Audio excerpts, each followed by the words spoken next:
ہم تبلیغ والوں کے ساتھ بچپن میں تھے کہیں. دیکھو بعض دفعہ انسان کوئی ایسی نیکی کرتا ہے ایسا لگتا ہے وہ شاید کام آ جاتی ہے. مجھے یاد ہے میں چھوٹا بچہ تھا, تبلیغ والے آئے ہوئے تھے ہمارے محلے میں, بہت شدید سردی تھی.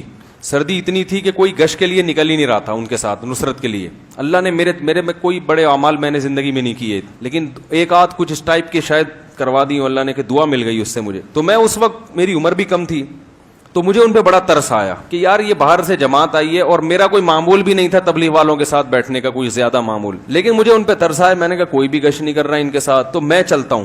آج بڑی دل بالکل نہیں چاہ رہا تھا لیکن میں نے کہا یار کبھی اللہ کے لیے تھوڑی سی قربانی بھی دینی چاہیے. میں ان کے ساتھ چلا گیا 14 یا 15 سال. تو مجھے یاد ہے اس میں ایک پٹھان مولانا صاحب تھے, بلکہ مولانا بھی نہیں تھے, وہ ٹائپ کے تھے مولانا, یعنی ماشاءاللہ داڑھی واڑی بڑی. میں جب ان کے ساتھ گشت کروا رہا تھا نا, سردی میں ہم نے وہ چادریں لپیٹی ہوئی تھیں, تو ان کو میرا یہ عمل بڑا اچھا لگا. انہوں نے مجھے کہا کہ اللہ آپ سے انشاءاللہ دین کا بہت کام لے گا, آپ نے سردی میں ہمارا ساتھ دیا. وہ ایسے ہی انہوں نے درد سے دعا دی کہ وہ میرے دماغ کے گوشے میں بیٹھ گئی. اور جب میں آج دیکھتا ہوں نا اپنے آپ کو جس حالت میں, اللہ اگر قبول کر لے یہ, تو مجھے یاد آتا ہے کہ یار یہ اس پٹھان کی دعا لگی ہے. صحیح ہے, یعنی اگر یہ اللہ قبول کر لیں, نہ کریں تو ہمیں کیا پتہ یہ ہو بھی رہا ہے یا حقیقت کیا ہے اس میں.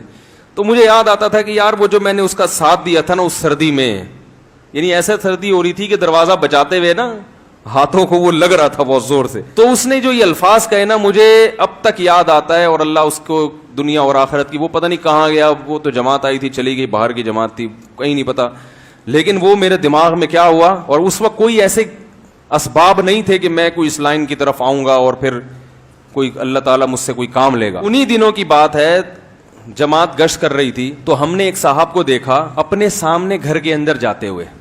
مین گیٹ ہے اس سے چلے گئے وہ گھر میں, ان کو نہیں پتا کہ ہم نے ان کو دیکھ لیا ہے. جب وہ گھر میں گھسے ہیں تو ہم بھی چلے گئے, دروازہ بجایا, بچہ آیا, جی کس کو بلانا, ہم نے کہا وہ آپ اپنے ابو کو بلا دیں. وہ گیا گھر میں گیا, اس کے ابا نے اس کو بول دیا کہ میں گھر پہ نہیں ہوں یا ہو سکتا ہے کہیں سے چلے گئے ہو. تو آ کے کہنے لگا ابو گھر پہ نہیں ہے.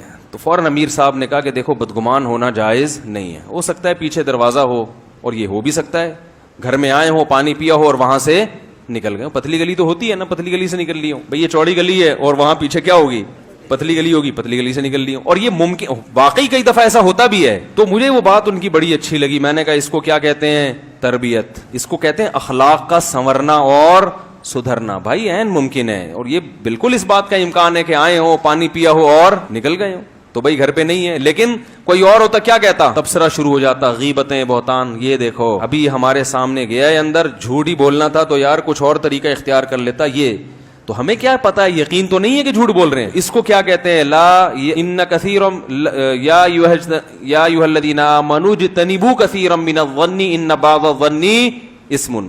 بہت سے گمان گناہ ہوتے ہیں جو جھوٹ پر مبنی ہوتے ہیں. تو ہم سب کا یہی حال چل رہا ہے, اپنے بارے میں ہر برے عمل کی اچھی تعویل اور دوسرے کے بارے میں ہر اچھے عمل کی بری تعویل. ذرا سا عیب کسی کا مل جائے اس کو فوراً اچھالتے ہیں, حالانکہ اس میں اس بات کا امکان ہے کہ یہ جھوٹ پر مبنی ہو, اس کی 10 تعویلات نکل سکتی ہوں.